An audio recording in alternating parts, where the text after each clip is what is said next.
Good evening, everybody. Let's call Committee of the Whole to order. Noting that most members of the committee are present. Councilman Bullock will be joining us momentarily. First, I'll move to approve the minutes of our April 24th meeting. Second. Motion's been made and seconded. Any discussion? Hearing none. All those in favor? Aye. Opposed? And that motion passes. And with that, I'd like to start with Ordinance 12-2023 regarding lateral moves within police forces. Director Dillinger, I assume we'd start with you. Yes, thank you. Thank you. Mr. President, through you.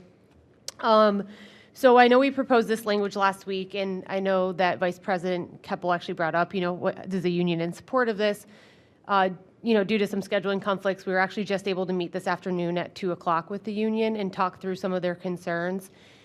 And I think those concerns are that although they trust this administration, they just don't want a rule written that can be taken advantage of in the future, under a different administration. So with that said, instead of a one-to-one, they were actually looking for more of a percentage within such a rolling calendar year, which actually provides us a little more flexibility because instead of going one-to-one, if we have two great laterals we could hire now, we could do that knowing that we have to stay within this percentage within that year. So unfortunately, I don't have amended language for you tonight since we just met this afternoon, but I have sent drafted language to the union Assistant Director Jen Swallow and the Chief of the Police Department. So we're going to be reviewing that over the next couple of days. I hope to have that updated language to you before the next council meeting next week.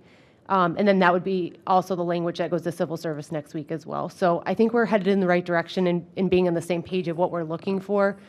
We just want to provide them some security for the future too. Thank you for that update. I appreciate you having had that conversation, even if it's in the 11th hour before our meeting this evening. I would think any substantive changes that end up being made to the legislation can be discussed on the floor next week. That part aside, are there any questions from my colleagues about the legislation otherwise? I want to make sure we are all good with what we have before us. Okay. All right. And Councilman Baker. Thank you. I guess I'm just curious, is this, because sometimes there's like an interplay between what's in our codified ordinances and what's in the CBA. So does this require amending the CBA as well, or is this just amending the codified ordinance? Right, so it's just amending the ordinance language to allow civil service to update their rule. Okay. Okay. Any other questions, colleagues? Well, with that, I guess, anything else from the administration, first of all? No. Okay. I'm hesitant to recommend adoption out of committee without having anything finalized, but we also won't, well, is Committee of the Whole scheduled for next Monday? Or I don't recall. Okay. Sure. Councilman Rader. You could refer it back to council without. Yeah, okay. All right, well, then I will, I'll move to refer to full council, move to refer back to council, I suppose. Second. Motion's been made and seconded, whatever that motion was. Any other discussion? Hearing none, all those in favor? Aye. Opposed? And that motion passes, so we'll end up ultimately discussing that on the floor at our next council meeting. Thank you, and thank you for your patience because I know you pushed this ahead, so thank you. Absolutely, and if, anything gets amended in the interim, please, as soon as possible, send that out to us. And Absolutely. We'll Thank review you. from there. And colleagues are encouraged to send feedback to the administration upon receipt on email. Okay, thank you. Moving on to communication from myself regarding the Youth Vision building at Madison Avenue. Looking to the administration for an update on the decision-making process therein, noting my appreciation for that decision being made by the administration ultimately. Director Leininger. Good evening, Mr. Chairman, members of the committee. So where we are in the decision-making process, as you know, we did form a committee. They went through the review process and recommended the proposal submitted by LCSC be awarded the property. We've completed a draft purchase agreement that's been sent over to LCSC for their review.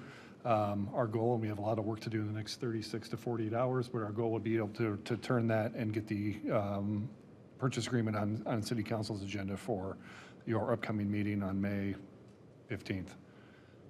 Okay. Noting that representatives of LCSC, as well as the administration, are present. Colleagues, do you have any questions regarding the decision-making process? Councilwoman Marks. Well, thanks. I did talk to Director Leininger about this already. I was a bit disappointed that I was not involved in any of the decision-making process, being Councilwoman of Ward 4. So I had some strong opinions about that, and just wanted to publicly register my disappointment.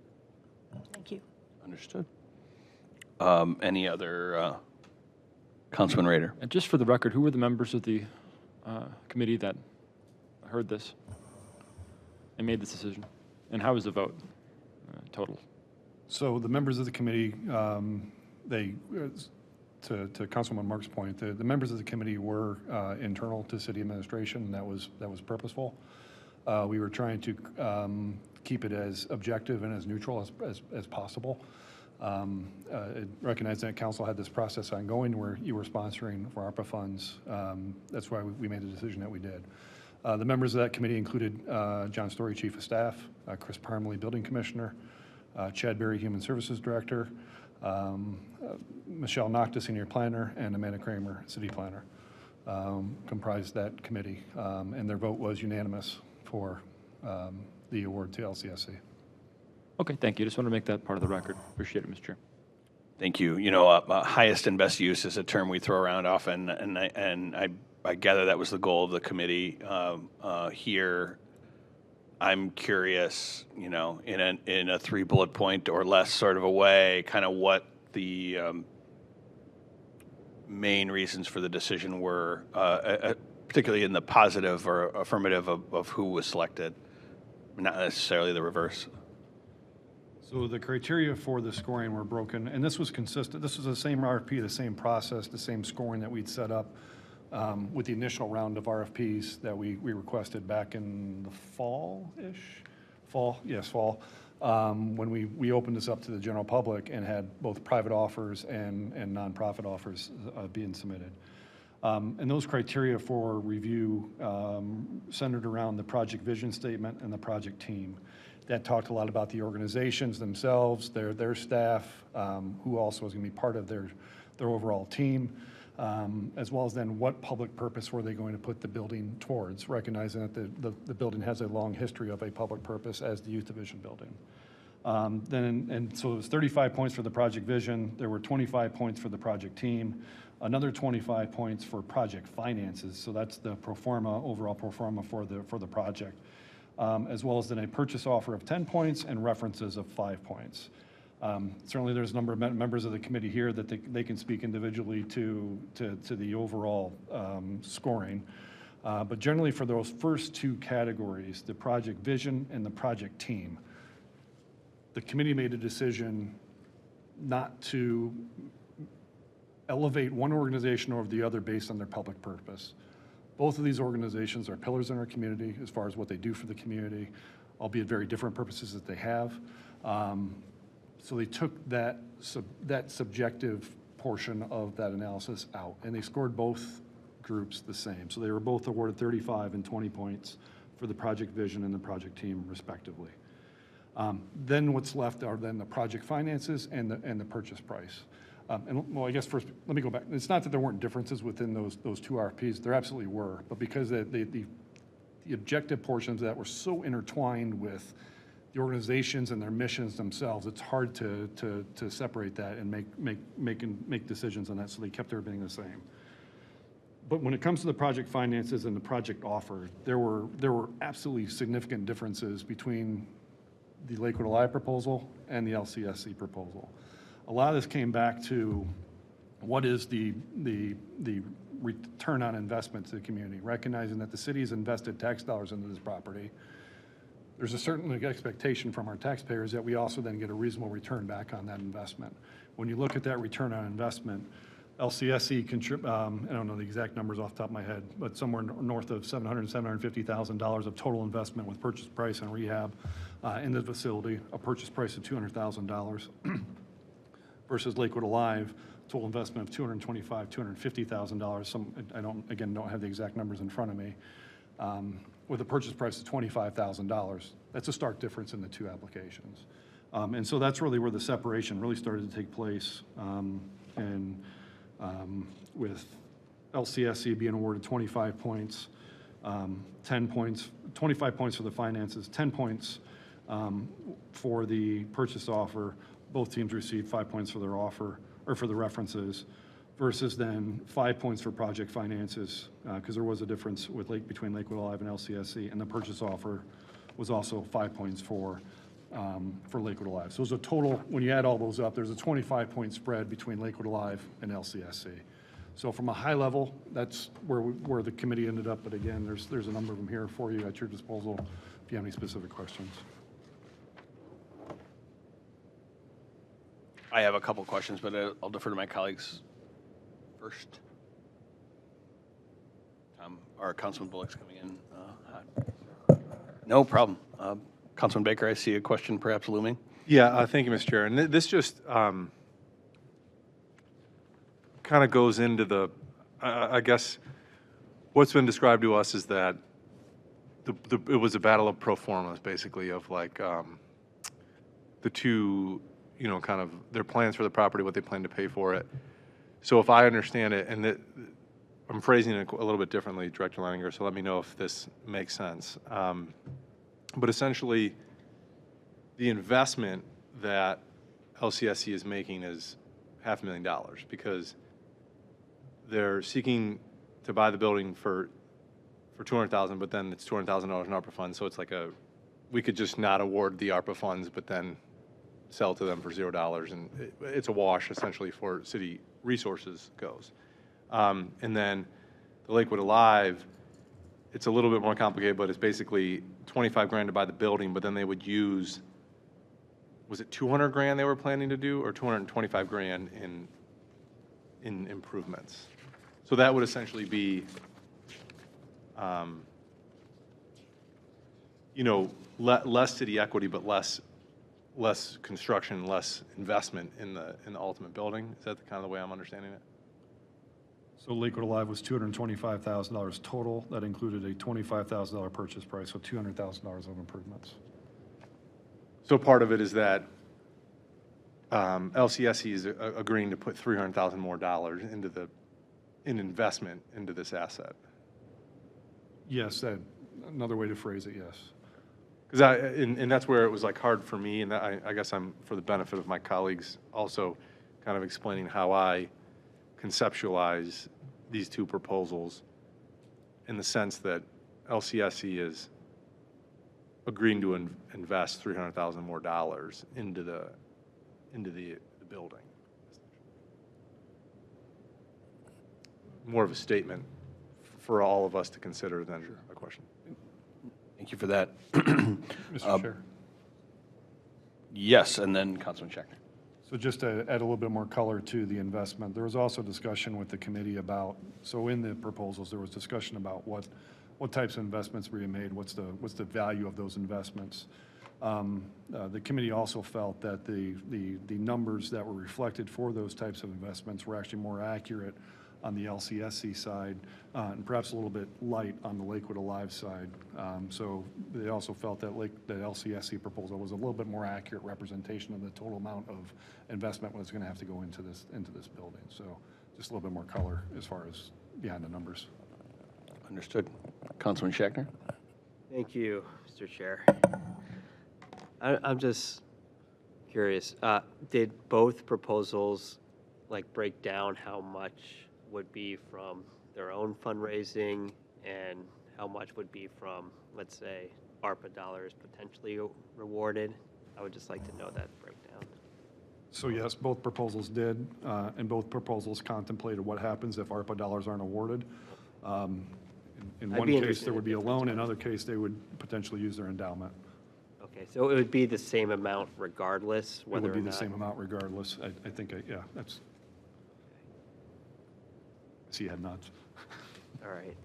And just, I'm sorry, I'm just trying to make sure I got this right. So it was, Lakewood Alive was proposing to purchase for $25,000 and then invest $200,000 in the property and improvements, and LCSC was a $200,000 purchase price with, I'm sorry, how much in improvements? 500? Okay. Is that partly due to the different services that they wanted to offer, that one wasn't really, one had to be retrofitted more into? In part, yes. One was a higher level of renovation based on the services. So like a kitchen or something, or was there any high? It's not. I know apples- Trish is here. Yeah, it's not an Yeah. apples to apples comparison Right. from pro forma to pro forma, so I can't point to and say, well, this one was more on this, because there are definitely differences between the two. Yeah, and it's just, I think it's harder to understand because, I wouldn't say hard to understand, I understand it if it was a numbers thing, but to say that one party is rated less because they're providing less investment into a property when the needs they are servicing are different, but then we're not taking into consideration what the actual services provided are. You know, we took that out of the equation by having them rated equally. It just makes it,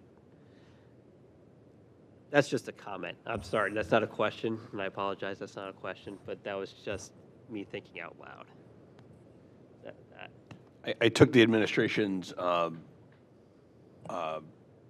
tactic, if you will, of not judging the services themselves as saying both missions are good and thoughtful missions, especially for the city of Lakewood.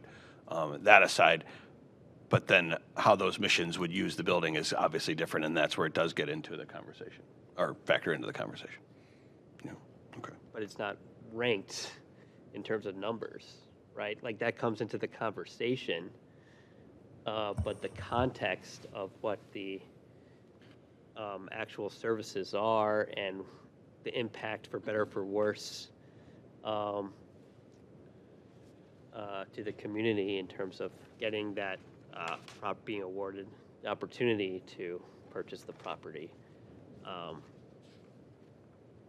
That I think that context is kind of removed. So let's say one party wants to invest this amount because they know they only need this amount to provide this service, and they'll be very successful in providing this service. But then the other party needs to invest more to provide the services they want to, and those are good services. At that point, right, you have to rank what services are worth more. Otherwise, of course, it's one, if they need more investment in the property to actually accomplish what they need to accomplish, then you're looking at, well, they're investing more in the property, so we're going to give them this many points, more points than the other group, without the context of ranking which services more beneficial, which of course is difficult because they're both very valuable to the community, but to actually be able to make that determination would have been helpful. I didn't run the process. It's not a criticism. It's just my thinking of trying to figure out on my own. Right, and I guess what I'm trying to, thank you for that. I think what I'm trying to understand myself, and I think I do, is that the missions were not judged. What it might take economically to accomplish those missions within that space was, Yes. i.e. retrofitting and work to be done. The economics of it The was taken into consideration, but not the cause itself. correct. Okay. That dovetails somewhat into my lone remaining question, I think, but 3 points I want to make. And Director Rooney, thank you for being here along with your team. I'd hope to take in maybe the breadth of council's questions, get those answers through the administration, and then have you comment on anything we missed after that and fill in all the blanks, if you don't mind. I'd appreciate that. So, one, I'm thankful the administration made this decision. It's a tough decision to have to choose between two upstanding and well-intentioned organizations with great missions in the city of Lakewood. Two, I want to make it clear, especially given my day job, I will always support this use in this neighborhood, 8 days a week. I think what LCSC does for the residents of Lakewood and beyond is extremely important. And to move eastward, I think only the better, in a sense, as well. And then putting all that aside and just trying to be my own devil's advocate, I'm curious. I don't know that I saw Lakewood Alive had contemplated tenants, and those tenants would have, in theory, been for a for-profit use and not a tax-exempt use, and thus some portion of the building would have been taxable. And so I'm curious if that came into the equation in any way, and if so, you could inform me on that, because you could extrapolate that over a number of years, X number of employees, et cetera. Or X amount of real estate, I guess, too. So I'll look to the committee a little bit on this because we didn't have a specific conversation on that. For any feedback on how the long-term use, because it is also a cost of the project too. So it shows up in the pro forma, so it's part of the evaluation because it is showing up as a cost. We also have employees with LCSC that are going to be occupying the building as well. I believe the upstairs space was more of an incubator as it came to Lakewood Alive as a business incubator on the second floor. So it's factored in the pro forma, but was specific attention given to that's a for-profit versus a nonprofit entity. I can't say that it was.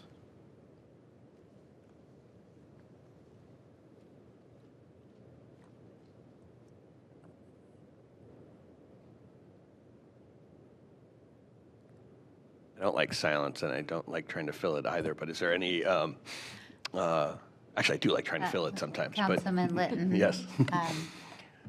So the LCSC proposal also does use the upstairs apartments for rent, but does use them in the realm of its mission. Right. So, That meaning there would be no real estate tax ramifications to the LCSC proposal as opposed to the I'm not Lakewood an Live one? expert on Yeah, the okay. tax part. I'm sorry. Most likely it would be tax exempt from Right. property taxes. I assume it would be as it has been under city use, of course. My original point is that had it been Lakewood Alive and they were using the upstairs for tenants and business incubator being a potential or contemplated use, that would be perhaps 50% of the real estate there taxable as a result. Yeah, potentially. However, I'm not a tax law expert, and it gets very complicated even on our own properties, as law director and I've had conversations on. So it's potentially there could be a tax benefit to having a first floor or a second floor incubator, but there's a lot of nuance to that about how it gets structured and how they're participating in that incubator. And by the way, I don't have a problem with that decision being made consciously that we don't need that tax revenue as much as we need that mission there. What I think I'm hearing is that wasn't really taken into account in terms of deciding who would be chosen or selected. Okay. Colleagues, any other questions?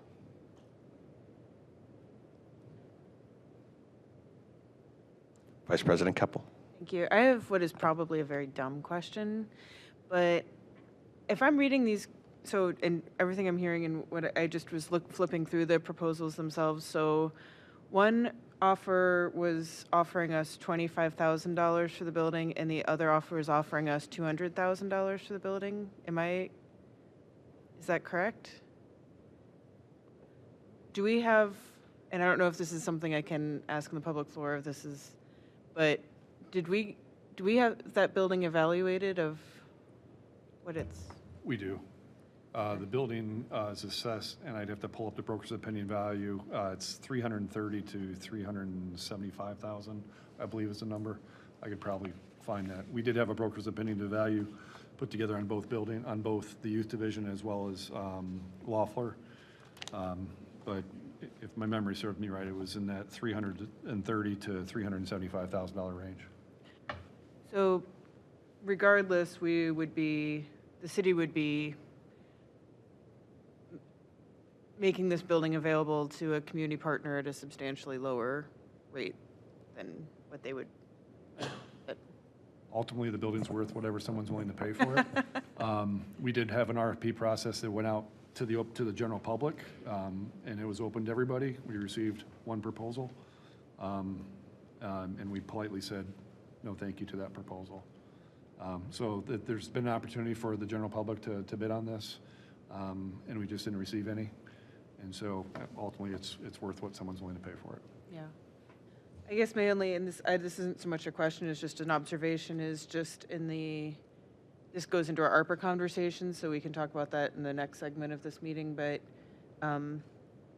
if I remember correctly, Lakewood Alive's proposal asked us for $200,000 for the build out, whereas LCSC asked us for $200,000-ish for purchase. So no, it was for build out.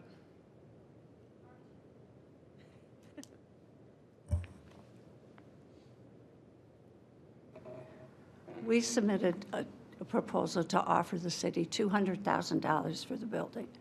We got a quote for the renovation for $500,000, which takes the total up to $700,000.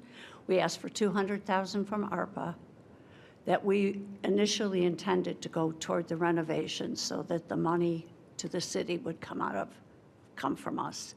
Lakewood Alive, I believe, asked for offered $25 for the building, requested $200 in ARPA, and they had a total proposal of $225. So we have $300,000 skin in the game for what you want, for what it's worth. And when I get a chance, I'd like to let Councilman Schachtner know what the difference in the build out looks like to answer your question, okay? Does that answer your question? If that answers that question, then I think now is an opportune time for you to also inform all of us on Councilman Schachtner's question. Oh, sure. The way we decided to use the building was to obviously move our social services staff, myself, and our admin to the youth building. We earmarked one area for our mental health partners. We've had to kind of disband that during the pandemic, but we're going to bring that service back. So one part of that space is going to be for telepsychiatry and for off-site evaluation and assessment of clients. So it needs some security conditions that wouldn't be met, that we don't need just for our offices. The other thing, because we will be seeing clients in the building, anybody who wants rent assistance, case management, mental health assistance, connections to legal services, all of those services, you have to have an ADA-compatible bathroom. That's not a small cost to the renovation of the property because we have to have our own bathroom and then a client-centric ADA-compatible bathroom. So that plays into the expense on the ground floor. The second floor is its odd configuration. It's a 4-bedroom apartment and a bathroom and a kitchen, which doesn't really serve any purposes. So we want to keep our shelter. So we had the space on the second floor redesigned to be 2 one-bedroom apartments so that we could, the cost of running the plumbing up from the basement for that second bathroom and second kitchen plays a big part in the expense for the building. We didn't touch the garage space at all. This is all internal to the building. So does that answer your question? Yes, it does, and thank you so much Sure. for taking the time to explain to me so Sure. thoroughly. Yeah, it's confusing. I mean, Yeah. in the plans, if you look at the plans, they're really confusing, and I'm fairly familiar with the building. But there was no point in having a 4-bedroom. That just doesn't make any sense, because we're not in the business of a multifamily shelter. That is not the kind of services we want to provide, nor are we really capable of providing to the city of Lakewood. So we made the decision to divide it into 2 single-bedroom apartments. Thank you. Director Rooney, just really quickly, fail to recall if your shelter is aligned or a part of the county's continuum of care, Yes. like, Yep. so coordinated intake will send you Yeah, families or people we from have time an to time? agreement with the county. As you probably know, anybody who goes to shelter is supposed to go down to the Cosgrove Center for coordinated intake. Our goal with our shelter was people from Lakewood went to shelter in Lakewood, stayed in Lakewood. So we have an arrangement with the Office of Homeless Services that we count, we go for the head count, we go for the point in time count. But people from Lakewood who are going to be sheltered in Lakewood don't actually have to go down to the Cosgrove Center and get sent back. We do have to inform them, and obviously their information is placed in the homeless management information system. So there's no hidden sheltered population. It's all part of the point in time count for the county. I'm sure it varies widely, but what's your average length of stay?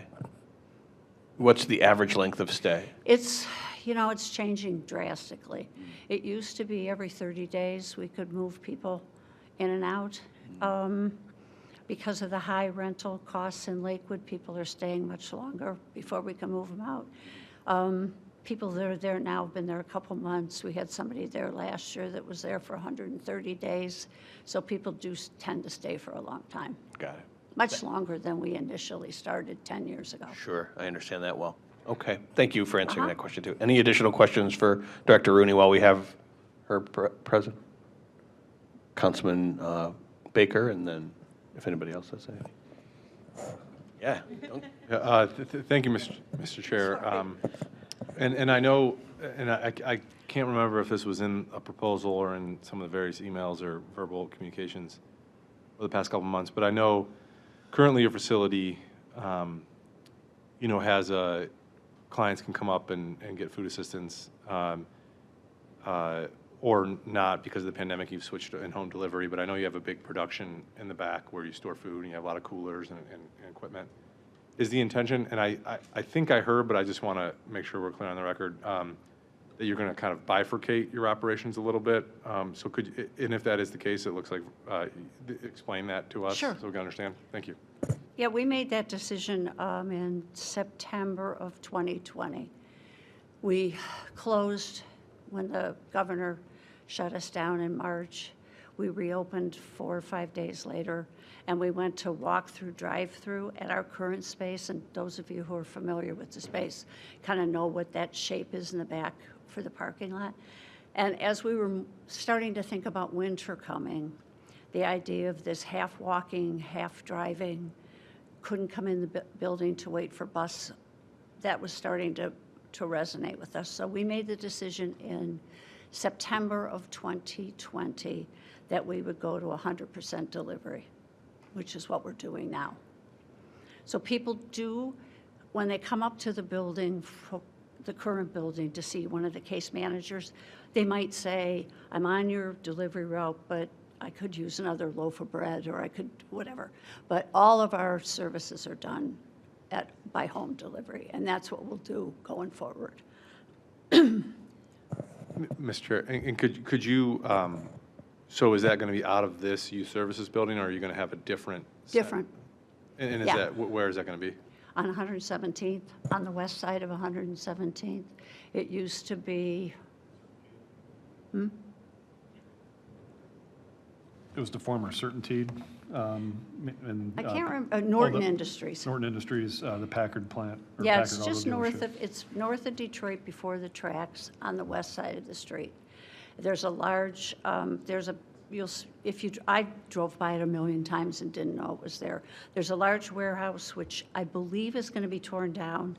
I think there's some plans for a restaurant to go in there, a drive-through restaurant, I think. But the rest of it's for lease. So we went and looked at the lease space. Very good price to lease space there. It's got a dock, which we don't have, which will be great for the food bank. And we'll run our pantry operation out of that building, so we'll continue not having walk-up food delivery. We'll continue with 100% home delivery. Thank you. Thank you. Noting we have plenty of other ARPA requests to discuss this evening as well, I'll ask one more time to my colleagues, are there any more questions for Director Rooney or the administration on the process and decision, ultimate decision on LCSC for this property? Councilman Bullock.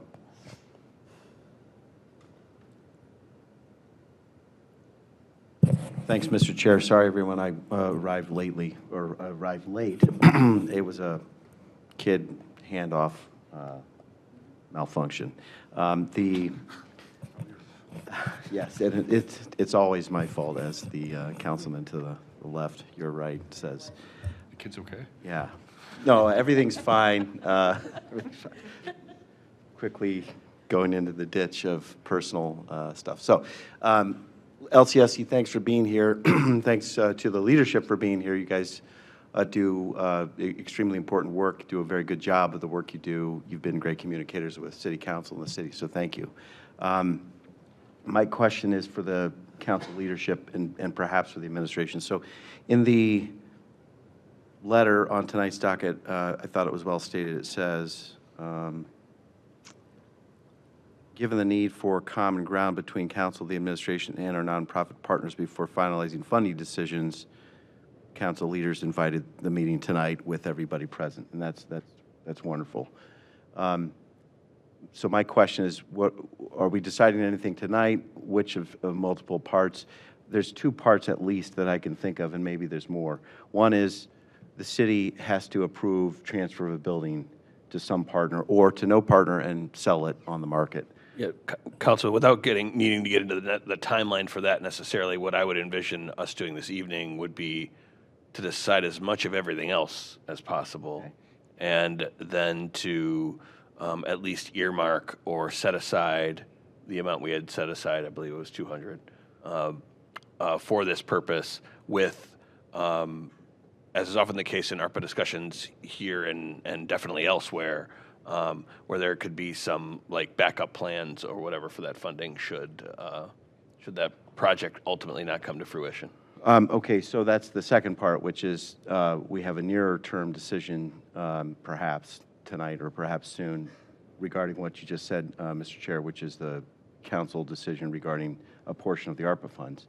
The reason I'm asking for the big picture is, to me, it's like puzzle pieces that fit together, and I'm trying to understand all the elements of the puzzle before making a decision about whether to put this piece here or what, right? And to state for the record, what I'd like to see with this situation is that we have two winners in the form of our nonprofit partners, our crucial nonprofit partners. One is LCSC, one is Lakewood Alive. I'd love to pick two winners, not one winner and one loser. Now, the decision with the youth services building can't alone do that. But while we're talking about the youth services building and any funding that may attach to the transfer of that property, the build out of that property, the reuse of that property, I'd love to also simultaneously understand what our strategy is or develop the beginning of a consensus for the other half of the conversation. So let's say, for the sake of discussion, that the City Council accepts the recommendation of the administration that the property transfers to LCSC. The question then is, what's our strategy to help make Lakewood Alive successful and a winner too, for its mission, for its purposes? And so that, of course, is going to go beyond our narrow scope today, but I wouldn't want to commit $200,000 today without understanding the need for all the other pieces of the puzzle. It could be that $200,000 gets used in some form for LCSC. It could be that we would reserve it for our other nonprofit partner, Lakewood Alive, and find other ways to meet the budgetary goals of all involved. So, for example, I've had some informal conversations with one or more members of the administration, and at least is the city owns the properties. We, in the past, have sold property for $1 to a private third party, or we've entered a legal agreement prior to a property transfer with the agreed upon price of a transfer of $1. we could consider that here. And if we did that, that would expand the resources available to this situation, perhaps the other situation too. And then the $200,000 in ARPA fund that's before us tonight would not be needed for the purpose proposed if indeed the sale price of that, the contemplated sale price were lowered. Now, I don't see Director Rankator here, so he probably would be interested in the comments I'm making here. But the what I'm hoping to do is expand our thinking so that we can end up with two winners. The city has other properties, not an unlimited amount, and in fact, in some ways, looking at the positive, it's a testament to the success of commercial property in Lakewood that we have so few vacancies, right? So that's a good thing, but it's a challenge also for where we find ourselves. I'm hoping that there are continued discussions with the other applicant, Lakewood Alive, and I don't know, although I serve as an ex officio member of their board, strongly support. I don't know since the last time this body met, I haven't had any update or communication, one way or the other. That's not a negative thing. I'm just curious as to whether we're continuing discussions, because I hope that we do, and I would love to figure out a way to be successful there, and that could, I think, help to inform or frame the decision before us tonight regarding this partner. That's where I'm going with this. I don't know if the... No, I appreciate the commentary. I think that, a few quick thoughts. I think we owe it to all of the applicants to make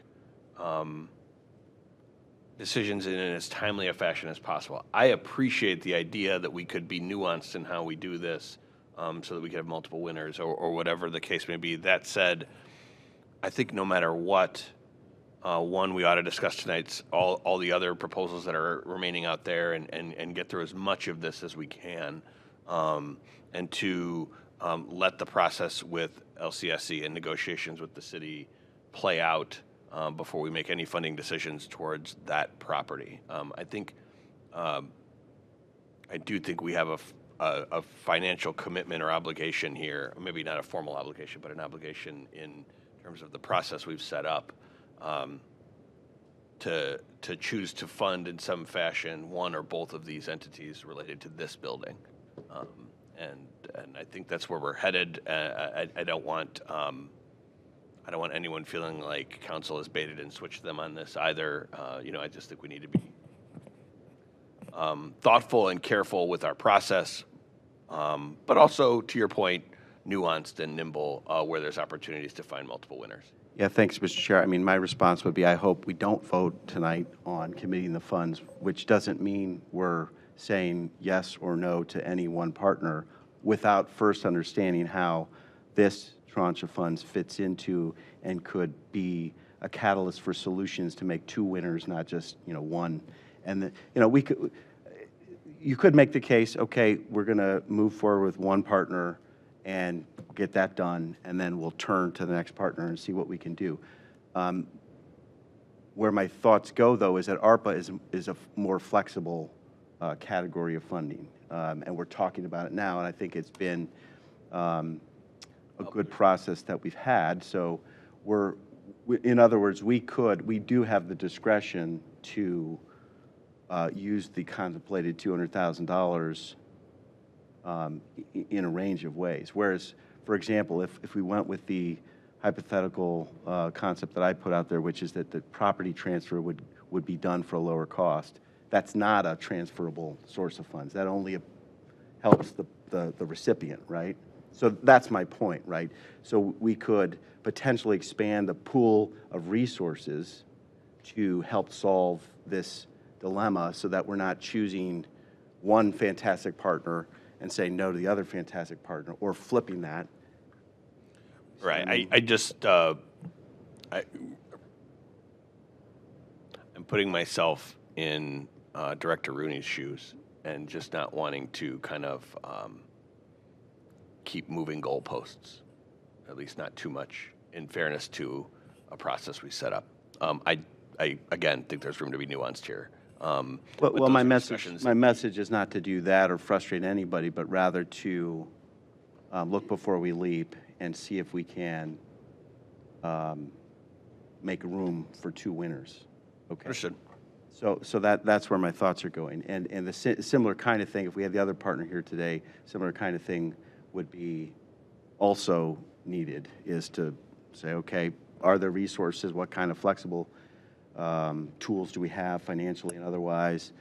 This is a get creative time, in my opinion. Sure. But it's a good problem to have because we have two very strong nonprofits, you know, and I read a letter from Director Leininger. Both are highly qualified. Both are directly aligned with our mission.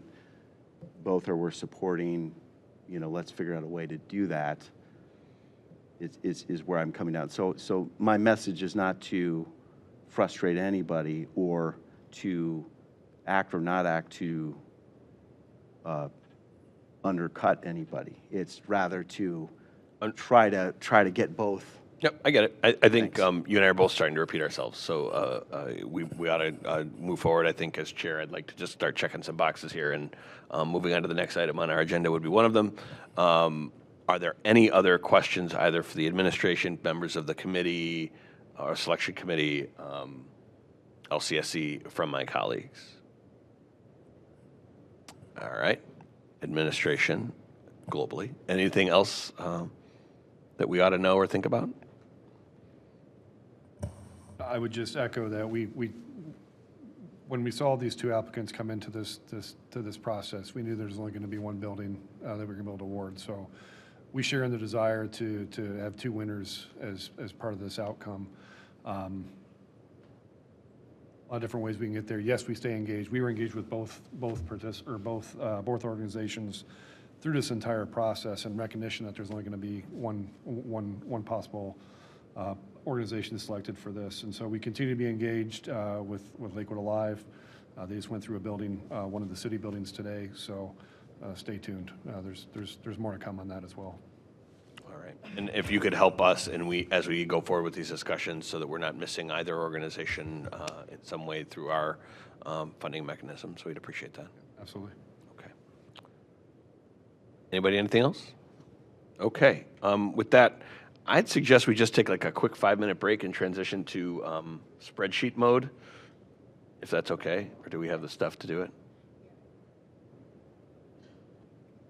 We can figure it out, okay. Just because it was so helpful the last time. No more LCSC. Color-coded and- We can let the LCSC. And with thanks to everybody involved with the Lakewood Community Services Center, thank you for being here this evening and answering questions.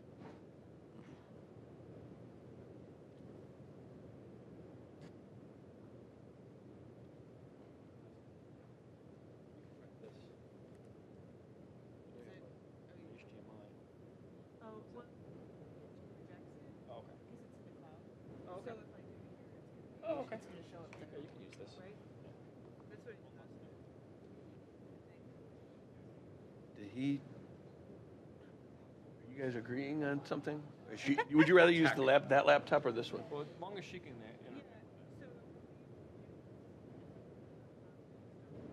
As you're changing it here? Understood. Great.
All right, ready to go, friends?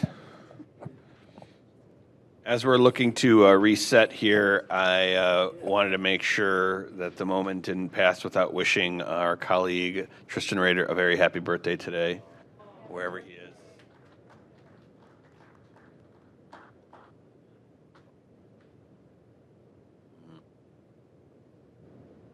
Right.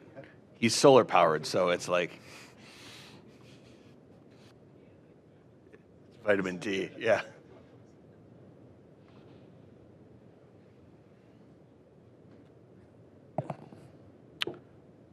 All right. So my goal with the rest of our evening is to take roughly the next 58 minutes or less to discuss as much of this as we can. Here's one thing I'll say. Projects that are on the board, whatever funding they're at by the end of this meeting, my goal would be to have a resolution for our next council meeting that would delineate funding for those projects at the amounts that we are at the end of this meeting. Noting that we can have a set aside for the youth services building, and noting that we can have other discussions on nuances and the like. With that, I suppose I'm of a mind to work from the bottom upward and ask my colleagues if anybody is interested in funding the Chamber of Commerce Economic Relief Project in any way, shape, or form with your remaining funds. Noting that council members Rader and Schachner are all spent up.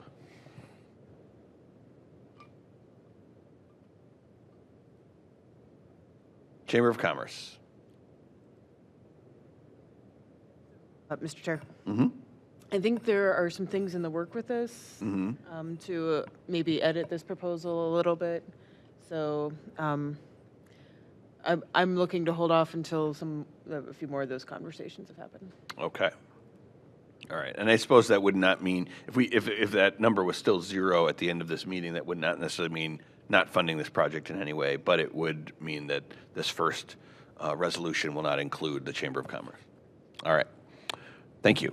Mr. Chair, Councilman Bullock. same, essentially seconding what Councilwoman Keppel just said, that I'm in informal discussions with the chamber, hope to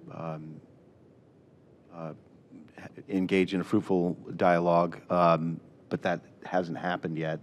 We're actively pursuing a date for a conversation. And so, my hope and intent is to reserve some of my remaining amount and capacity for some level of support, but I'd also join the councilwoman in saying I would like to circle back around soon to that. Okay. Thank you. I would love to drive us toward making some decisions or more decisions than we already have as we're starting this up.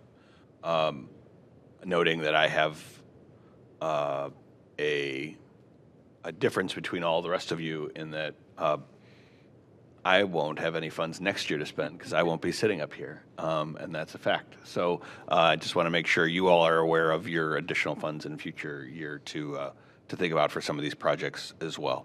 Councilwoman Marks. Thank you, Mr. Chair. Are we expected to spend down all this money, or can we reserve some for future use? That's a really good question. I would love to embrace a both and approach that you could both withhold some, but I'd also encourage you to allocate some funds just so we're moving towards using our funds that we have allocated for this year in some way or another. So yes, but I suppose I'm not requiring anybody to spend all of their funds within this meeting. I'll put it that way. Okay, thank you. Okay. I don't know that I could, but I know you all want to probably spend your dollars at some point or another. Okay. I love the bounce around that we have here to pickleball court conversion, for which we have allocated to date 22.5 of our funds, shared by council members Baker, Keppel, and Schachner. And where are these going to be? At Lakewood Park? right? Okay. Mr. Chair, I'd be willing to go to 15,000 to double my contribution there. And this is a small clarification on number 10, but I'd prefer to call it acquire and improve ODOT property, just as it has developed. Understood. And then noting again that Councilmember Baker has adjusted to 15,000. Okay. And would also, for the record, appreciate Councilpersons Bullock and Keppel for leading the charge with the Chamber of Commerce, but I'd be interested in supporting that too once we have more information. Okay. Public Wi-Fi. And my understanding was that this was still being tabled for the time being. Yes, they're still getting quotes. Okay. Director Leininger, related to city-related projects that might fall into your, and Public Works actually, jurisdiction, the pickleball court and/or master plan, Madison Park implementation, I'm using the words out of order. If not fully funded, are those projects moving forward with whatever council ARPA funding we allocate? Yes, in both instances, those projects would move forward. Madison Park Master Plan, we would utilize future funds as part of future budgeting efforts. If you recall, that was just to have some funding available to hit the ground running once that master plan is approved. And then the pickleball courts, we've received a $50,000 award to help offset some of that cost from Cuyahoga County through their Community Development Supplemental Grant, which is casino dollars. And then otherwise, we would utilize general fund or other capital improvement dollars. Understood. I'd also like to add, if I could, Mr. President, the administration's proposals, as Director Leininger indicated, they're part of an overall financial strategy for the ARPA dollars, and you can see that in the other ARPA requests that were previously approved by council. We're very mindful of the capital needs, but the amount of debt that we've gone into over the years for these substantial capital projects, we're getting to the point where we're going to need to have tough decisions and discussions about some pending projects, whether or not they can go forward in 24, 25, what have you. We really need to start looking at the amount of debt that we're going for capital projects every year. So anything that we can do to reduce the dollar amount that we go out to annually for debt to fund these capital projects is gonna help the city in the long run. So it's just a reminder, it's an overall strategic plan to reduce that debt. That's what the Moody's is looking at. We've talked about this for a number of years, the amount of debt the city has. So we need to be mindful. And so that's part of that strategy. Understood. Thank you. This is not a question I need to answer tonight or even this by this summer, but I think it would be helpful to understand sort of the debt level over the last decade or so for the city, just to help understand and inform that conversation as we have it going forward. Just something I would be. I've said it before, and maybe I'm an old fuddy-duddy on this, but I don't mind debt from the perspective that future taxpayers who also benefit from capital projects help pay for them then. And so just as long as we're thoughtful about how much and things like that, we can talk philosophy later, I suppose, on this. But yeah, and we could have a finance committee meeting, obviously, to discuss. And I know we have previously when we're talking about rolling over some notes with the interest rate hikes. It's concerning. And again, the dollar amount of debt, and this is something we've talked about for at least the last 5 years. But we need to be strategic about what projects that we're going out to the market for. Understood. Understood. Okay. So moving up from expanding public Wi-Fi to Madison Park Master Plan implementation. Colleagues, 4 of us have already allocated some funds towards this. I'm curious if anybody has any more they'd like to contribute towards this effort. Councilmember Marks. I would. I'd like to contribute another 15,000 to the Madison Park Master Plan. That's great. Correct. Very good. All right. Anybody else on Madison Park Master Plan? Okay. Studio West 117th. Noting that council members Marks and myself have contributed 25,000 each towards the project. And I'm sure the developer is interested in knowing what that number is ultimately going to be so that they can leverage that for other funding elsewhere. Also noting that Taste of Lakewood will be held at Studio West 117th in June. Councilmember Marks. Thanks, Mr. Chair. I do want to say that I heard from West 117th Street Studio, and they're very appreciative of the contribution. Colleagues, anybody else? Going once? Mr. Chair. Twice? Councilman Bullock. I'm potentially interested in supporting it, but I think I'd like to have a little more conversation. I unfortunately didn't have the opportunity to do that between today and the previous meeting. I also would benefit, I think, from a discussion with some of our planning experts, whether those are council members or members of the administration, to support this project at an appropriate level and make sure that they're positioned for county government funding too. So, so I don't know how you want to proceed as chair. I guess I'm intending to not commit something today, but as with the other item we've discussed, it could happen soon. Thanks. Understood. I think my challenge here ultimately, and this is not a Councilman Bullock issue, I think it's overall for all of us really, but you bring it up. I don't want to call another meeting in, say, June to discuss these more and have us still not making a whole lot of progress. I'd love to get as many projects funded and allocated as possible, as quickly as possible. So I don't know if I want to move into a nebulous world where we say a minimum amount of funding that we're going to give by resolution or something like that.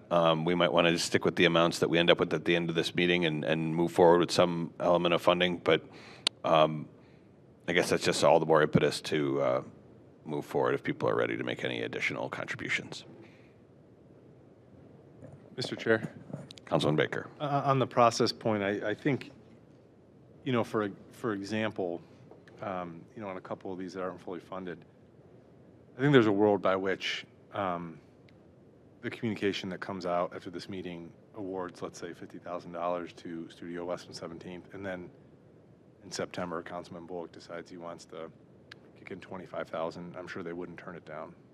I'm certain you're right. I'm certain you're right. I'm just saying we wouldn't want some of the nebulous nature of the other projects hold up some of the projects that are ready to go. Right. I'm no developer, but I'm in the shoes of some of these other organizations that are applying to us, and I just, it's hard to operate when it's a yes and a maybe all at the same time on some of this stuff. Vice President Keppel. So we had talked we talked about this one last time about Councilman Baker brought up the idea of a forgivable loan rather than, I guess, the way this is currently is we would just be writing a check to the developer. Is that accurate? I believe it's a direct allocation to the developer, one, but two, I note that there's almost no for-profit requests on our slate here anyway. We're almost solely funding nonprofit and or government uses, and so I'd hardly think we would be accused of overly contributing to projects that are incredibly profitable, if that makes any sense. And, if that's a negative anyway. Does that response make sense? Yeah, I guess my concern is less about, Optics. I'm happy to support small businesses, and that's part of ARPA, is supporting small businesses. And so the business part doesn't concern me. It's more of just, most of these are for more specific projects where we can point to a pickleball court, or we can say we kept this many people, Lake Alive helped these small businesses do this, and so that's what I kind of am thinking in terms too of, with the developer, I'm a little, like, I want to support Studio West 117th. It's an important project to the city. It's an important mission. Certainly, the LGBTQIA community is critical to Lakewood. I'm just anxious about handing money into a development project when we have other development projects coming up, and so I'm a little conflicted about this one. So that's where I'm feeling like if we were able to, like, sort of like a brownfield project of saying, like, okay, we have this, we'll give you this money. When the project comes to fruition, it's helped make Lakewood vibrant. I'm just concerned about doing that because we have other developments coming up too that we could start set a precedent. So that's my concern. Sure, and I think that's the sausage making of all this. It's just going to be challenging as we proceed. I'll note that at the county level, have observed a handful of different projects that have been earmarked for funding, pending completion or pending certain benchmarks being met, with the thinking that those funds would then be reallocated elsewhere if they're not met. And an expectation in many cases where they might not be met and they have to be reallocated. So I suppose on that front, with this type of a project, given the nebulous nature of it that you noted, would be okay with a pledge versus a contribution, if that makes sense, or if that's too nuanced for the purposes of what we're doing here now. Councilman Rader, you had a question. If I can speak, I don't have any money left. Am I allowed to talk? What's that? I don't have any money left. Am I allowed to talk?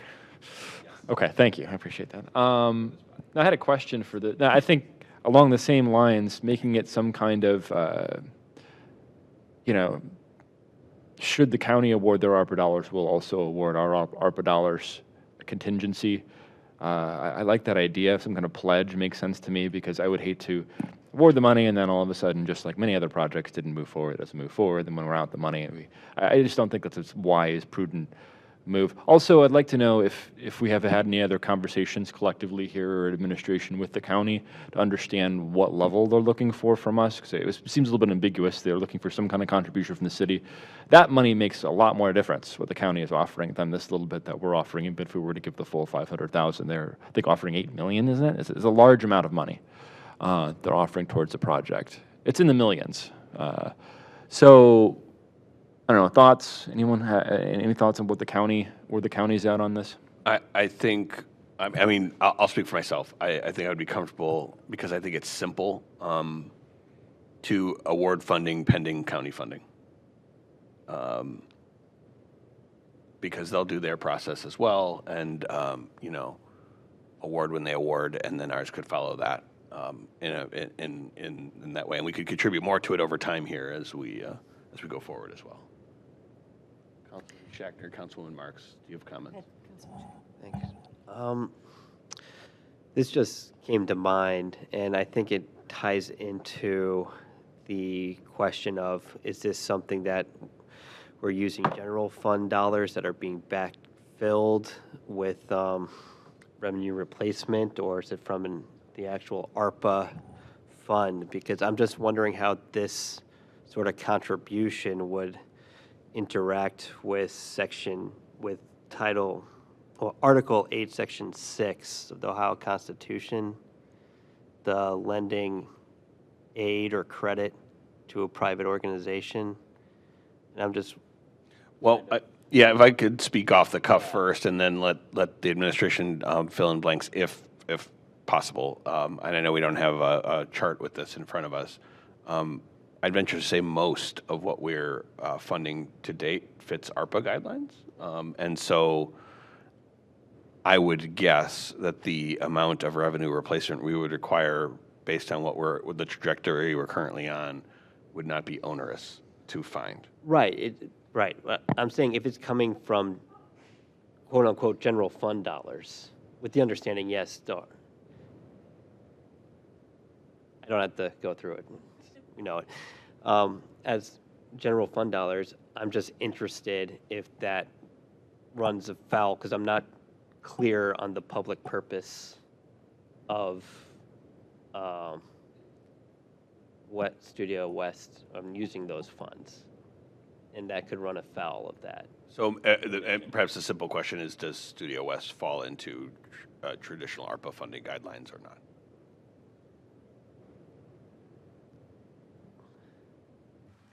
Or if it's a moot point because revenue replacement easily accomplishes the task. But What's before? that would be a problem if it does.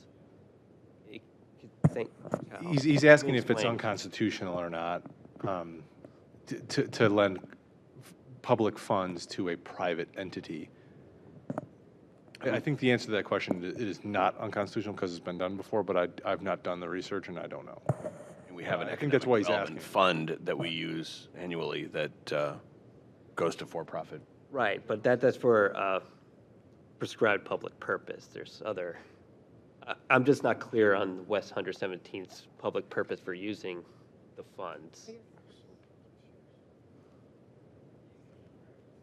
Was trying to get to with my rambling was a little bit of, I would feel sort of, there's different chunks of the Studio West. It's a massive project, right? So if we're talking about, you know, they have a brownfield grant, which makes sense to me. There's other things that are clearly part of the public, affordable housing that's part of the public goods. Like, so there's elements that I think if we were to, if this request were specific and you know, I'm big on outcome measures. So like if it was specific and measurable or definable, I would feel more comfortable. You know, If there's no answer, it's just a question. right, I guess, yeah, whether the answer exists now or can be answered later, are there any red flags here in terms of us funding this project?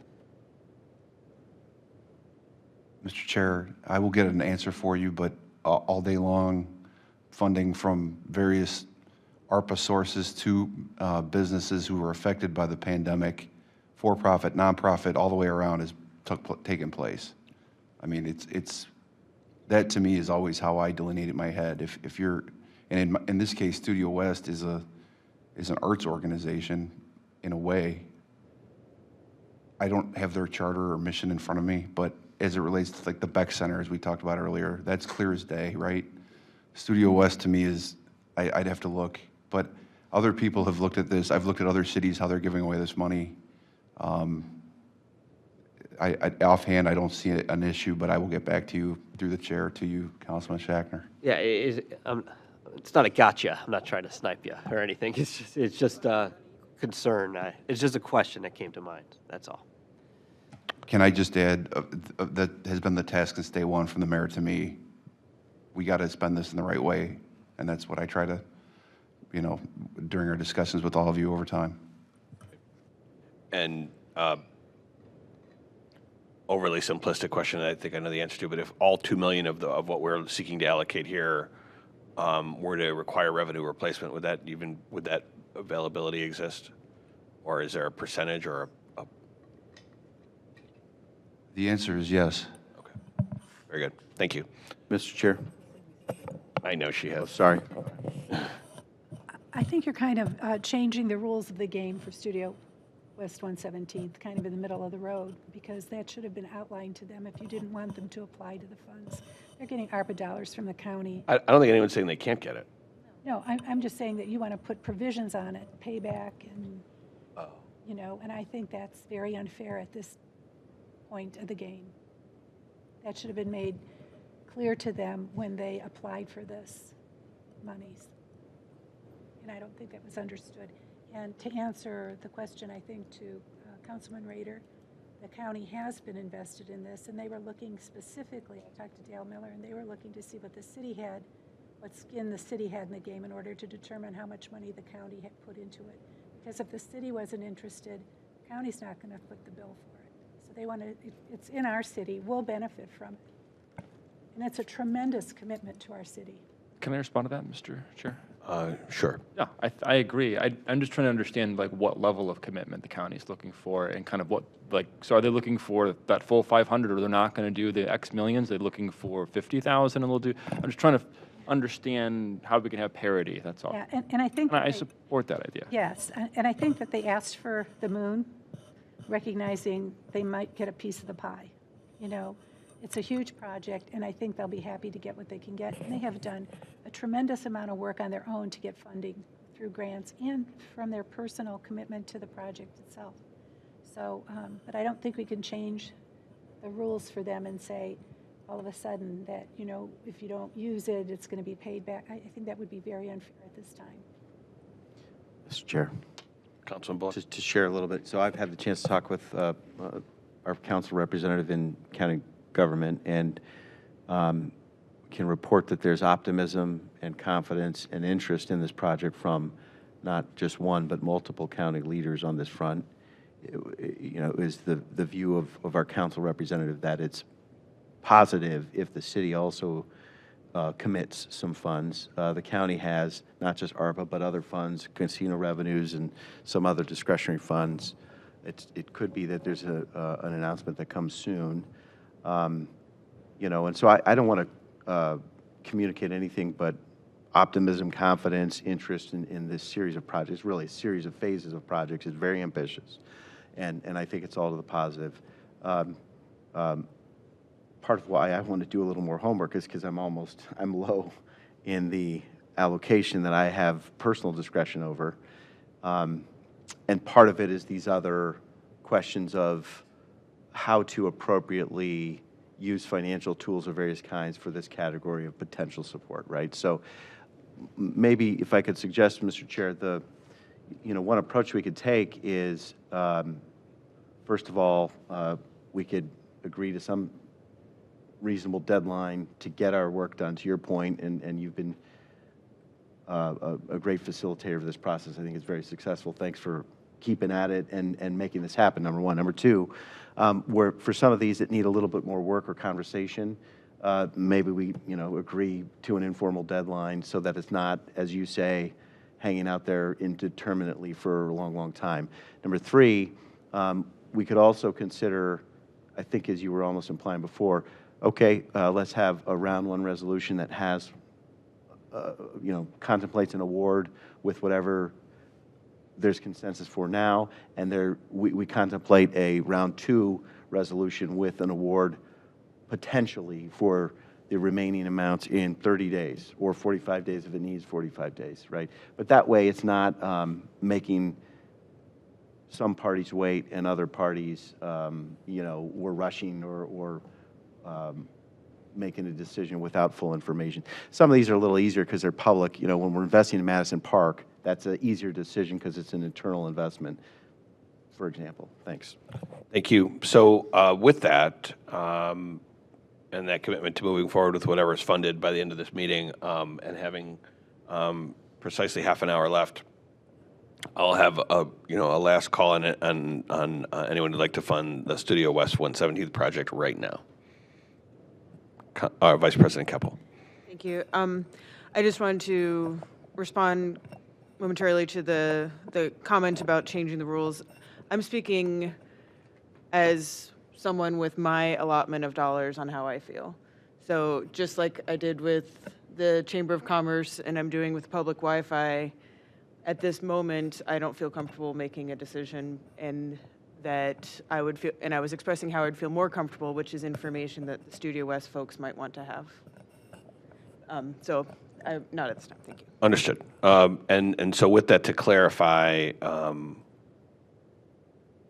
the funding that's allocated thus far, which is council members Marks and I, I'll say that my portion can be a direct grant, in much the same way I think you're suggesting yours would be, and so we can cleanly say that 50,000 is being allocated here and now, or at the end of this meeting, or however you want to look at it, and we can move forward. Okay, very good, thank you.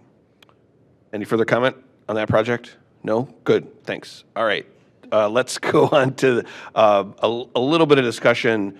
I think I have a question regarding the youth services building awardee set aside, et cetera, and that is to really see, and if it's an unfair question or you need more time, just say so. But to the administration, just if there's any, there were some creative ideas or solutions or thoughts that Councilman Bullock mentioned related to gifting properties and things like that. It may be very unfair to ask an answer of you on something like that here and now, but I think we can start to play with the remainders that 5 of my colleagues and I have left toward both winners, potential winners in this, and things like that, if we know kind of what else is at play within the administration. Again, it may be an unfair question. Mr. Chair, if I could, couple things. As we talked about, we have 2 wonderful organizations within our community, and through a thorough process, we determined that LCSC would be the one to utilize the former youth building. We are in communication with Lakewood Alive to see how we can work and partner with them, because we also know they're in need of a permanent home as well, or at least a temporary home. So those conversations thus far have been productive. And as a key community partner, we'll continue to have those discussions to see how we can continue to work with that organization on their needs. I haven't had a ton of time to thoroughly think through the councilman's proposition, but I'll just say, for me personally, as a matter of principle, I just have trouble with giving away a city facility when someone has made a financial offer for it. Remember, we're talking about taxpayer dollars as well.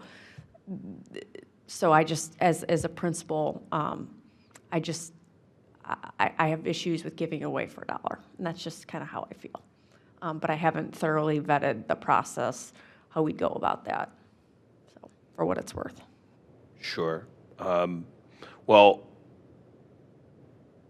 I'll just say in the interest of something I commented on earlier in the meeting, and not wanting to sort of bait and switch LCSC in this instance, I'd be of a mind to still earmark the $200,000 toward them having been awarded this project and let that process play itself out, noting that my colleagues and I have other funds still set aside that could be allocated to a Lakewood Alive for a project of theirs, or anything else that might pop up in the interim.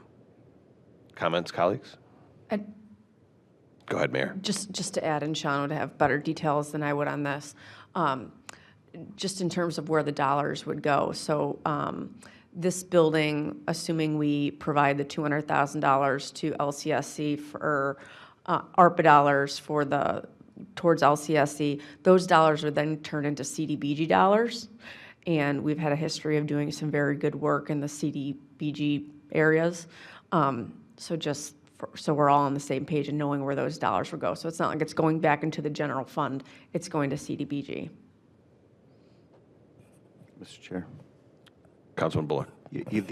So I appreciate the discussion, and I also appreciate that this is new tonight to a public meeting discussion. The concept is not to give away, but to invest. So the city has an asset.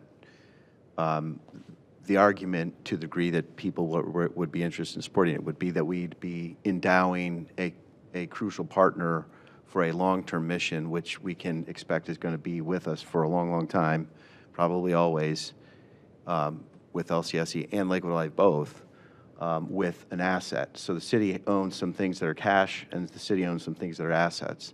Now, another way of looking at it would be that, $200,000 allocation from ARPA that would go to LCSC would perhaps end up back in the city as a property acquisition fund, or I'm not sure I heard the mayor correctly, maybe a CDBG. But the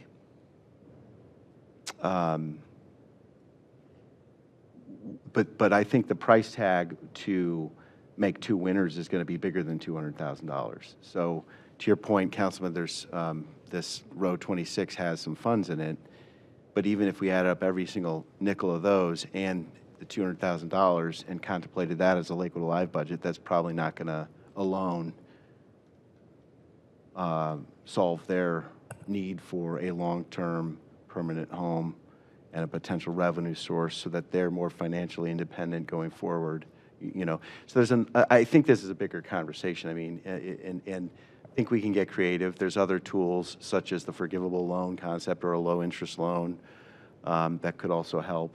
And then all of a sudden we're potentially positioning one of our partners to go raise some capital funds to match or partially match. And then all of a sudden we're really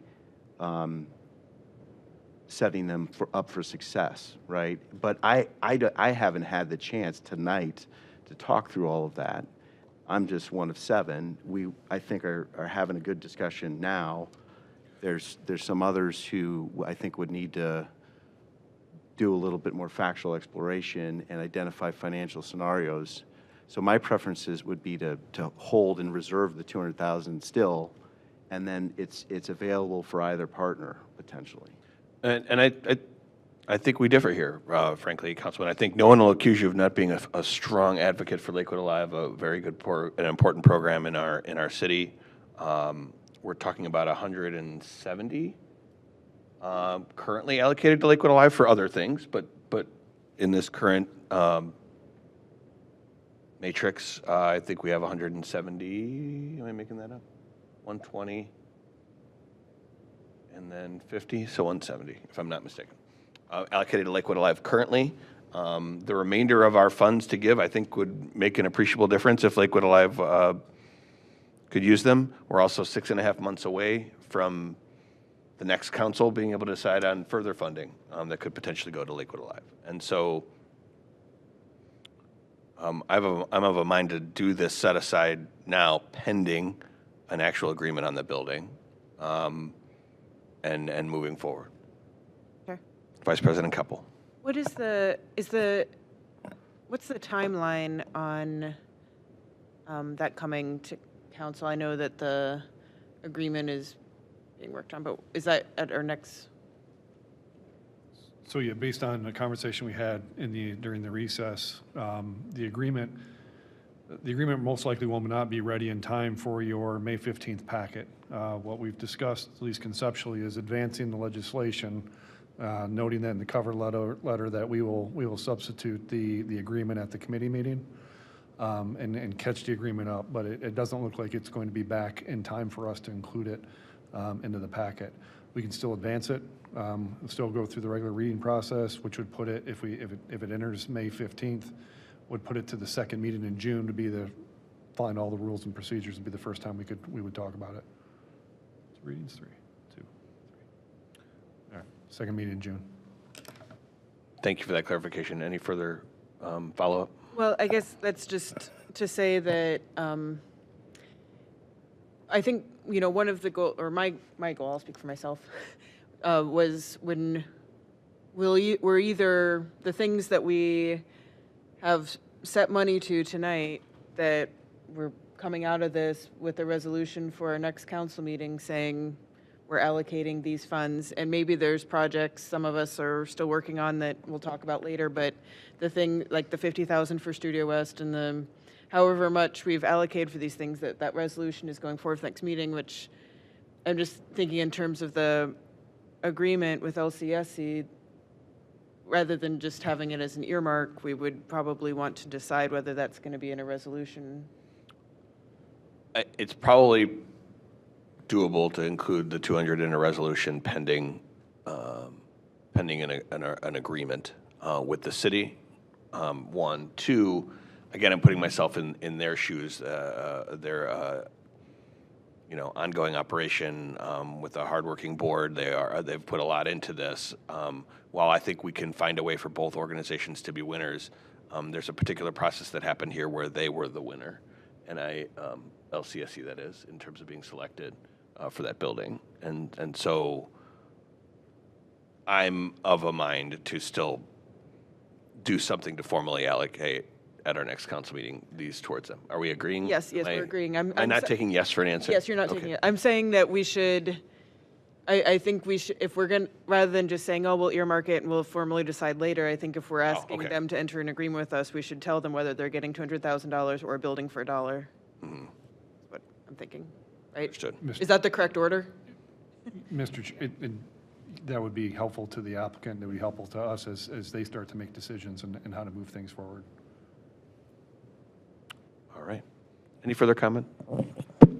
Mr. Chair, the mayor mentioned, and I guess just some clarification on this would be helpful as we think about this. So if we allocate $200,000 of ARPA funds and then the LCSC pays the city $200,000, I guess I thought in my mind it would maybe go into the land acquisition fund, but is it going into CBDG because the city bought it with CBDG funds? That's correct. Okay, thank you.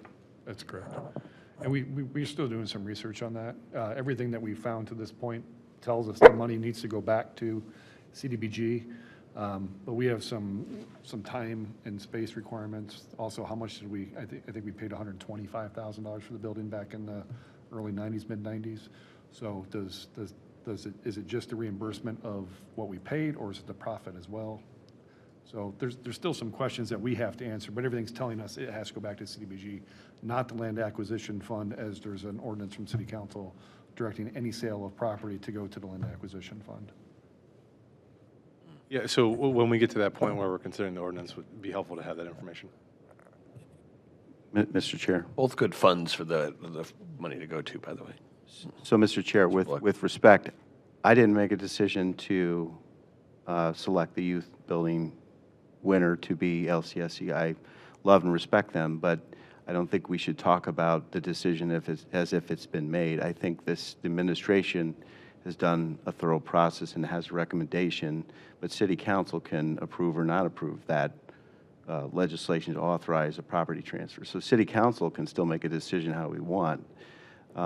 And let me be crystal clear, I want to have two winners, so I'm not saying that I don't support LCSC in the property, but I am saying that nothing's been decided. And what I'd like to do is use this moment now and these funds now to make sure that we're on track for two winners, okay, and not one winner, and we'll figure it out at some point. Now, I've been informally trying to drive conversations to that very outcome, trying a lot, actually, over the last month. And so some of that may not come to fruition. If we do award $200,000 to LCSC and agree to legislation that would authorize the transfer of the property to them for whatever the price is, that would be $200,000 fewer available to helping Lakewood Alive be a winner. Assuming that that's what we want to do, we could use the $200,000 for a different purpose or put it in reserve for next year. I would support using it for Lakewood Alive to find a permanent home.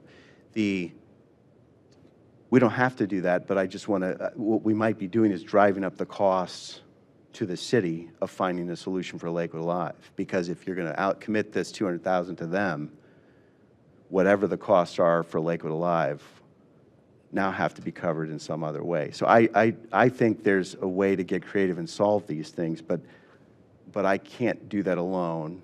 I'd be happy to be part of a solution and discussion, but it's going to require a number of moving parts here. And so we're at the beginning of this conversation. So I appreciate that there's different perspectives here, but I can say to the public that with a clear conscience that we can justify investment in both partners. To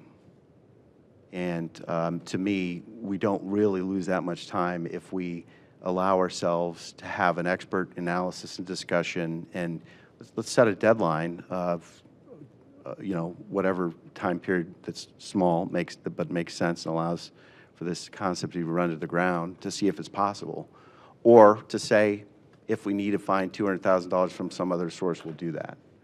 But I'm hearing that, you know, we're trying to be budget conscious. So that's the spirit of what I'm. Sure, I think we'd be hard pressed to have an assurance for anything regarding Lakewood Alive and funding that has not been allocated yet tonight. One. Two, with the selection of LCSE for this building and purpose, and us having set aside $200,000 for whomever would get awarded for that purpose, and calling this meeting and bringing in the administration and LCSC to help us with understanding the decision that was made as a part of our decision-making process, and us asking them to leave because we didn't have any more questions, I would hope we'd be at a point that we could decide to allocate funds toward LCSC for this purpose. I'll also note, as I said earlier, that 170 has been allocated to, 1,000 has been allocated to Lakewood Alive already in this matrix or allocation or whatever you'd like to call it, not to mention another $1.3 million that this and next council will have of ARPA dollars to allocate potentially towards Lakewood Alive. So I'm not saying all of it towards Lakewood Alive, but there's a pretty good pot of money and a really good organization that's going to come back to us and I'm sure get some sort of funding on some level, speaking off the cuff. So again, I'm of a mind to move forward just for the sake of cleanliness and also in deference to LCSC's being chosen as who we're dancing with, so to speak, at the ball. Mr. President, if I could. Mayor. I've taken this opportunity today to review the Lakewood Alive proposal. And their proposal does state that they are pursuing the youth building, but it also says if they are not selected for this property, we will continue to seek additional options and would use these funds to create improvements there. So it sounds like their proposal wasn't just to the youth. Their proposal was to youth, but also additional options. So this might solve the issue that we have, is supporting both organizations. Their proposal does state that if they don't get youth, they are looking for support for other opportunities. So perhaps there's an opportunity to award LCSC the $200,000 they requested for youth, and perhaps Lakewood Alive a portion for their request to find a permanent home, since it does give us that latitude of not just specific to the youth building.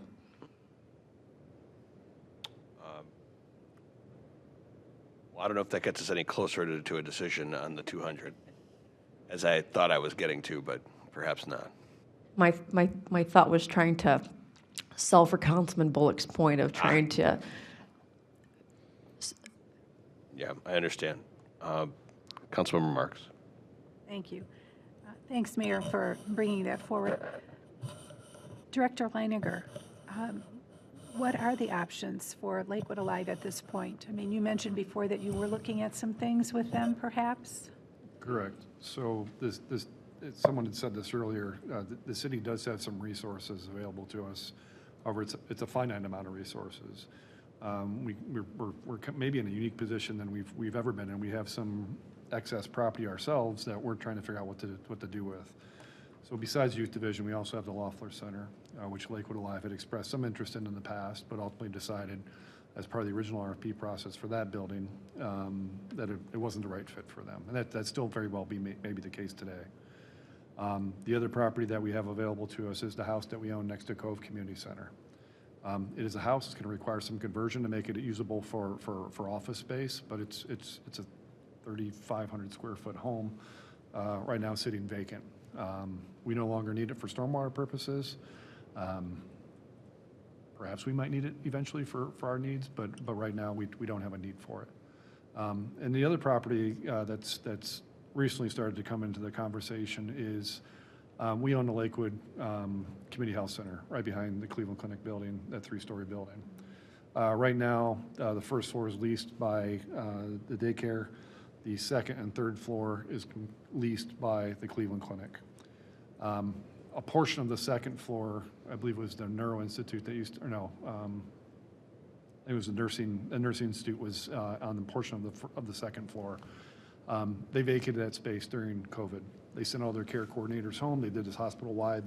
Their care coordinators still work from home today, and they're not going to bring that back. They've informed us it's about 6,000 square feet of space that they have under lease until the end of this year. They do not intend to renew that lease in 2024. There may be an opportunity now. There's a lot of discussions that we need to have internally about that. But there may be an opportunity to make some of that space available for Lakewood Alive from a lease standpoint. They went and toured that space today. So those conversations are very fresh, but we are simply trying to put every available option to us on the table for, right at this point, Lakewood Alive to make some decisions on. But as I noted before, we were having those same conversations with LCSC prior to a decision being made. So just trying to make sure everybody's aware of all the options that are out there. So. And I just want to say, I love the idea of Lakewood Alive being right next to the Cove Community Center from an outreach standpoint. Love, love, love. Anyway. Thank you to Council Vice President Keppel for the idea. Rousing endorsement. I know. I guess I want to, and Chief Story, we'll get to you in a sec there, sorry. I want to have an understanding that we're going to do what we can for Lakewood Alive, but still be able to move forward with LCSC, frankly. And I think I'm hearing that from the administration, but I want to hear that. I want my colleagues to feel that as well. I just don't want it to be my sentiment. I'd love for it to be a shared sentiment. Vice President Keppel. Yes, I think the simple way that I think about this, because Councilman Bullock and I had talked about this idea about, we could sell the asset for the youth building, low cost LCSC, the $200,000 then is available for investment. In addition to Lakewood Alive and New Home, also one of the other moving parts here is that the Lakewood Chamber may or may not be looking for a new home. And so there might be some synergies there. With the limited amount of buildings that are available, there may be have to be creative solutions. So these are all things we've been thinking about, but I guess the simple thing here is, oops, we went blank here, is if what we're saying is we want to be able to support, we have this $200,000 now and we're worried that we won't have $200,000 for Lakewood Alive. I don't know, it's coming from the, I don't know, it's still up there. I don't know, I must have bumped this. So if we're saying basically we want to make sure we have $200,000 in parity for Lakewood Alive if and when they find a home, a permanent home, and I'm also now adding to it by throwing, I guess, the chamber into the mix there about thinking about these things. But this is all what I've been thinking about and some of why I've been saving back some money too, of trying to think through trying to solve all of those issues is, we just don't know what that looks like for Lakewood Alive right now. So we do know what it could look like, assuming that council approves the decision that is recommended by the administration to move forward with LCSC at the Youth Services Building, and we had allocated this $200,000 for the awardee of that Youth Services Building if we go ahead and do that, but we also commit, whether it's with this year's remaining money or next year's money, that we would do in kind to help Lakewood Alive secure a permanent home. We could do that. Those of us who will still be on council next year. I mean, I agree, but probably the last one that should be speaking to that. Mr. Chair, just one final comment on the Lakewood Alive. So our search doesn't end with city properties. We are looking also at private options that are out there, which there aren't many now. We do have the benefit of time too. We have to encumber this funds by the end of 2024, expend it by 2026. So we do have the benefit of time if these properties don't pan out. I understand Lakewood Alive's time constraints might be a little bit different, but that's why we're trying to look at all the different options out there. As the mayor noted, whether it's temporary or permanent in some of these spaces, we'll figure that out. Mr. Chair, fine question. Councilman Bullock, and we've got 4 minutes left. You can have To the administration, the lease space in the hypothetical leasing space in the second story of the community health center behind the, I'm saying that back, the family health center behind the, I said it. Above the daycare center, where two members of the meeting tonight have a keen interest. That's not a permanent home. That's a rental, correct? In other words, the hypothetical scenario is not a sale, but a tenancy. Correct? We're looking Or at no? all options. Okay. Okay. Thanks.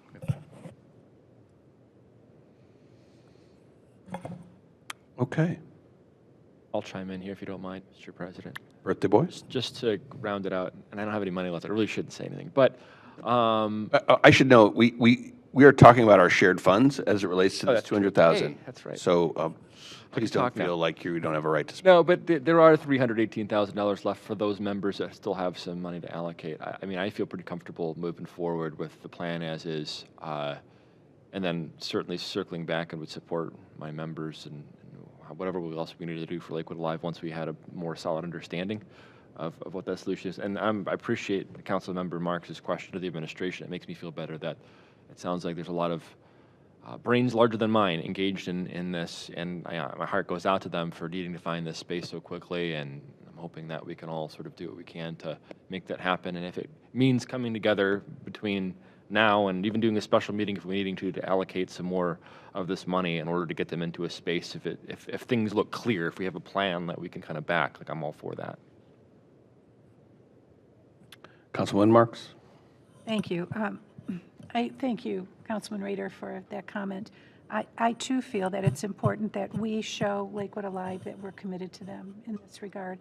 They're really, they drive the economic, they're driving an economic engine for the city. They're a moneymaker for the city. With the amount of resources the few resources that they have, the huge number of volunteers that brings thousands of people into our city every year by their hard work and the events that they put on. I think we clearly need to make a statement to them. I agree with Councilman Bullock. We need to say to them, we are committed to you for $200,000. I'm happy to give $100,000 of my money to that, but I would like to see all of council commit to it as well, that we should do it with joint funding. Wherever their home may be, I would like to see them secure a resting place that they own and not that they lease or rent. And I know that our resources are limited in the city, but I think we need to show them that we are making a commitment to them. It was a very hard decision, I think, for everybody to make between LCSC and Lakewood Alive. I mean, that's not an easy decision, so I don't envy you, Director Leininger. As you know, I don't envy you, Matt. But I would really like to see a commitment made to Lakewood Alive from council stating, like, we are with you in this, we want to find you a home, and we're committing the dollars to make it happen. It's kind of hard for them to go out and secure a place to live when they don't know how much funding that they have that would come from council. That's just my feeling. All fair statements. We're dealing in individual council members' buckets to fund this with as it stands. What I might suggest is that we look to determine some amounts for Lakewood Alive committing to something like this, perhaps by our August recess, perhaps by the end of July, on a more precise amount, or at least an initial amount, knowing that there'll be some funds next year that council will have to offer as well. I'm sensing across this dais a commitment to Lakewood Alive, and I think we'll be able to figure something out. So with that, at this time, I would move that we recommend adoption of a yet undrafted resolution committing the funding in column K per project as dictated by my fellow council members and I for adoption at our next council meeting. Second. Motion has been made and seconded. Any further discussion? May I? Please. Thank you. Would it be, just because we don't have an actual resolution, would it be more appropriate to recommend the drafting of a resolution that we can review at our next council meeting There is no Refer from resolution there. before us. Was there a resolution that was forwarded that we're considering, or is this just a communication? Right. Well, okay. I'll amend my motion to recommend the drafting of a resolution for our next meeting's docket, allocating funds per project in a column K of the spreadsheet. Second. Motion's been made and seconded. Any further discussion? Is the mayor? I'm sorry. Yeah, just one line that I think council talked about and was going to come back to, and just making sure it's not forgotten, was the chamber request. And I know some council members mentioned they wanted to come back to that one, so I just wanted to make sure. I don't think they meant tonight. I Okay. think they meant just in general, Got it. noting that 5 of us still have funds to allocate anyway. Okay. But thank you for clarifying that. Mr. Chair, point of order or question about the motion, just to clarify. So the amounts in column K that are pertinent to the motion are what? The ones crossed out? Because They are all of the numbers, whether crossed out or not. The crossed out simply occurs when a project is fully funded, if I'm not mistaken. Does that make sense? Okay, so you're including the much discussed line, or line 2, item 1, the 200,000 as a. That is correct, noting that a check will not be cut without an agreement in place. Okay, I have a question about that, but I just want to make sure there's no errors, because, for example, one thing was dropped that is not intended to be funded, the cart in the park. I don't know if it's there. It's hidden now. Okay, it's hidden. So I guess we'll have to make sure that the minutes accurately reflect what, okay, Understood. yeah.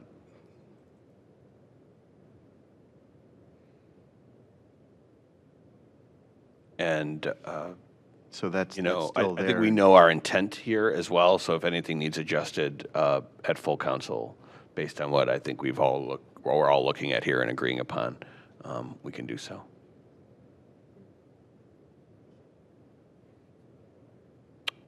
There you go. Any further discussion? Yeah, Mr. Chair, so on the youth building awardee, so is the intent of your motion that 200,000 goes to, you're saying tonight the motion is to propose that to go to LCSC? Okay, I would like to not dissent from the motion for the sake of collegiality and unanimity, and also I think ultimately, I support the purpose, but as we've discussed at length, I wanted a timing difference that is not reflected in your motion. That said, are we committing clearly here to 200,000 for Lakewood Alive at some future date? Since, as the mayor pointed out, the application from Lakewood Alive was for $200,000 grant for any building. Right. Well, I think that without 5 of us committing that amount of money from the funds we have available, that can't be the case, but I'm hearing that we've done everything but. Legislative intent. In other words, I mean, is that my understanding, that colleagues were resolved that we're going to not make a double winner out of one organization with a contemplated property transfer and $200,000 award, and then not have any commitment to the other partner?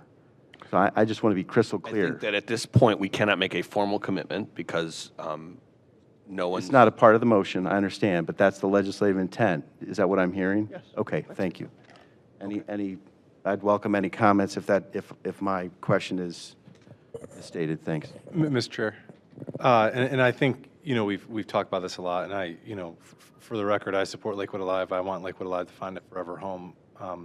I think I would like a proposal, though, but I'd be willing to not spend the remaining funds that are in the Ward 1 bucket, to commit to Lakewood Alive. I just want to see a proposal, I think, before doing that. But, Tom, if you take yours, Councilperson Marks, and mine, that's almost 200 grand. So that can get them there. We just, I'd like, and maybe we could meet afterwards to talk about that, but I'd be happy to commit that. Thank you. Any further discussion? Mr. Chair, just briefly, just a clarification on the double winner thing is, it's not at all how I view it. We wanted to allocate $200,000 to the awardee of the youth building. We haven't formally awarded that building, but we will be doing that at an upcoming meeting, so we're committing that money. But in terms of Lakewood Alive, beyond just legislative intent, I've spent a lot of time working with Lakewood Alive, with the chamber, with our staff, trying to resolve this. So I don't see this as a black and white winner-loser. We want to make sure that all of these great organizations have a home in Lakewood, and we're going to do what we need to do that. But we don't know what that looks like yet, so once we have what that looks like, then we can talk about how best we can support that.